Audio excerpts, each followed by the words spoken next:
And The Flash, issue 783, is written by Jeremy Adams, with art by Amanki Nahalpan, colors by Jeremy Cox, and letters by Rob Lee. And this story begins with Barry Allen ready to kill what appears to be the Reverse Flash, when we cut to 24 hours earlier as Mr. Terrific is explaining to the Flash family how he dialed into Barry's energy signature and found 3 potential versions across the Omniverse that could be their Barry. Around this time, Linda and the kids enter, with Irie and Jay wanting to go on this journey, but were told to stay.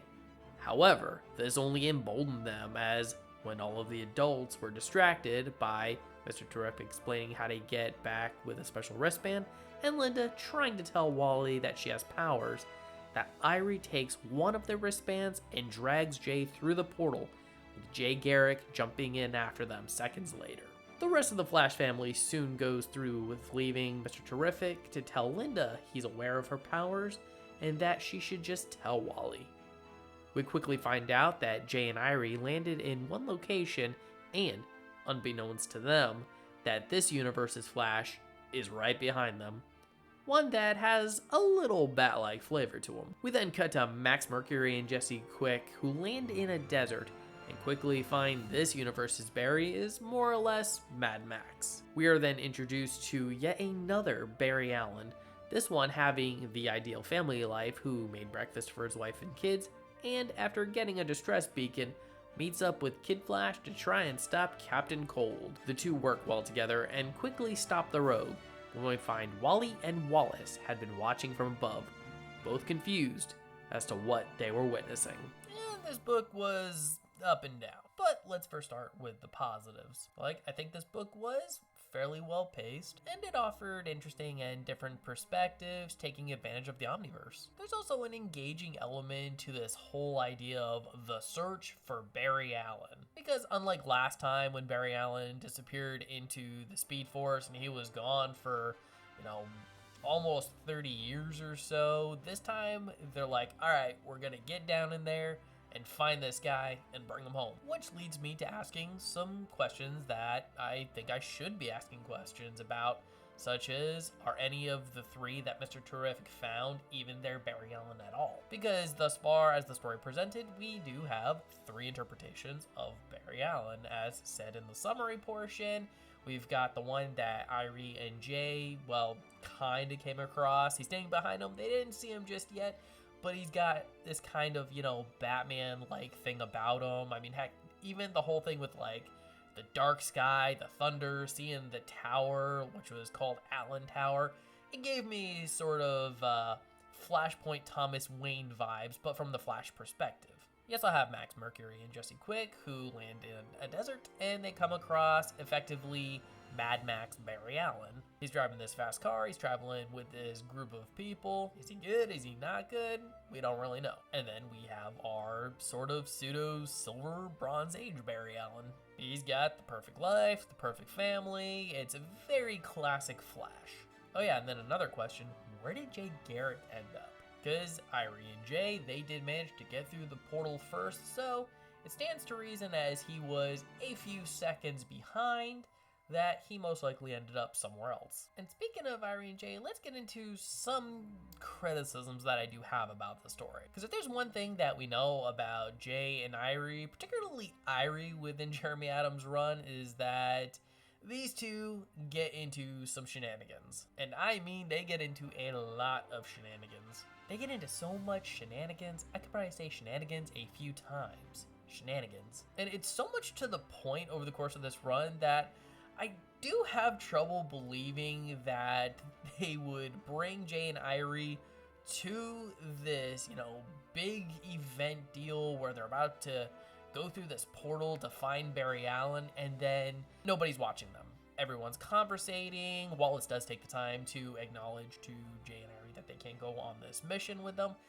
But then after that, it's like every adult in the room is talking and just completely unaware of this thing that's going on, right in front of them. Even when Wally is talking to Linda, yes, he's focused on Linda, but Irie is right in the line of sight as she's grabbing this wristband. And to a degree, it is starting to get to a point where these characterizations of Irie are making her seem a little unintelligible and seemingly unable to comprehend situations and making decisions that put both her and others in harm's way. I mean, just a few stories back, she was sneaking out of her house with Maxine, and what happens?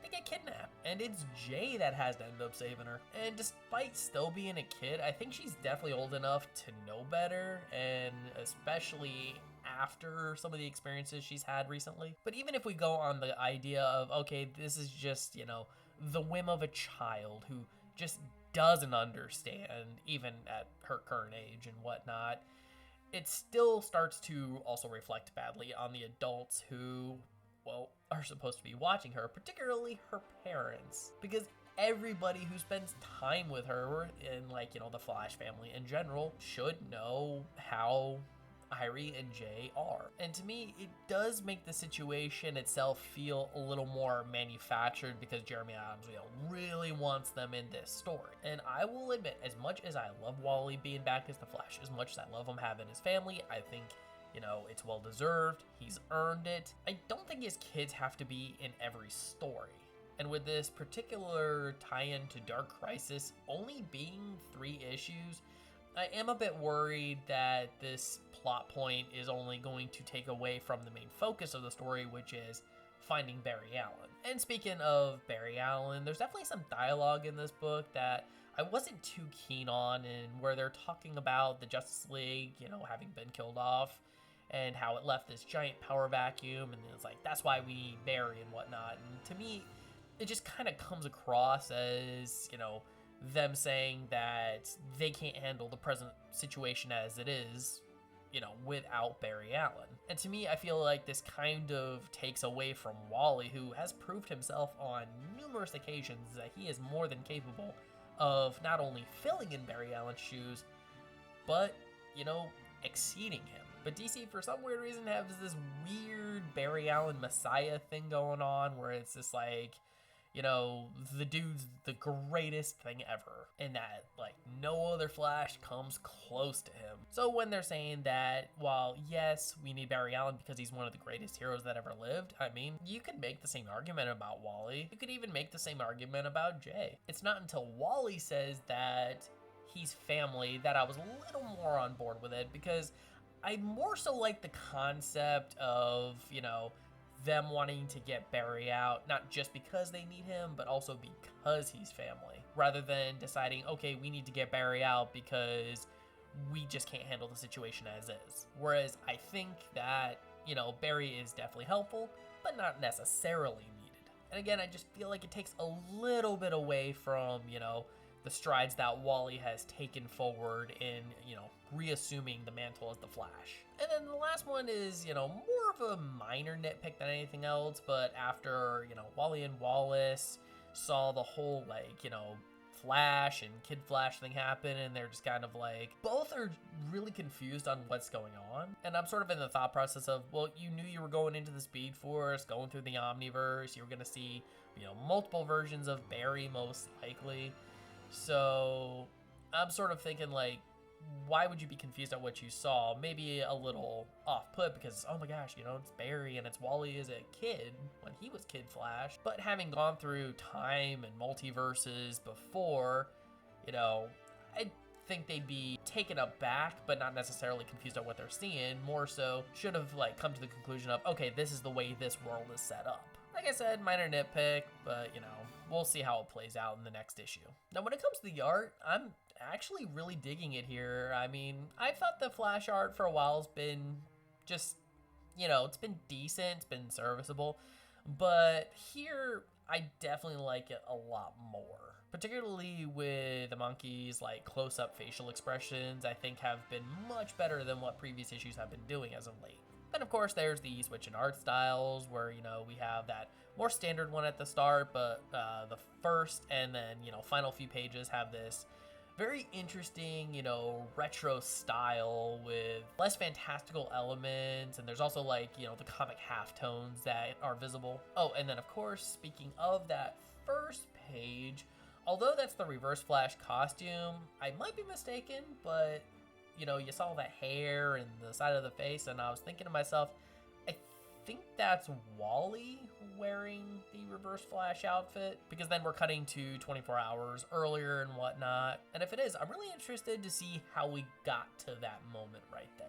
So for me, overall, I think it's a decent read. I think there are some questionable plot elements, primarily surrounding the kids' involvement, as I don't think it gels quite well into the story, but the premise is still sound, and I think people will like it for the most part. And with that, I'm going to score The Flash issue 783 a 7 out of 10. So The Flash issue 783, Dark Crisis Tie-In Part 1. What did you think about this book if you've read it? I'd love to hear your thoughts. Please leave your comments in the comment section below. And if you like this video, I'd love it if you'd smash that like button, share it with some friends, subscribe if you're not subscribed already, and ring that notification bell for more comic book content.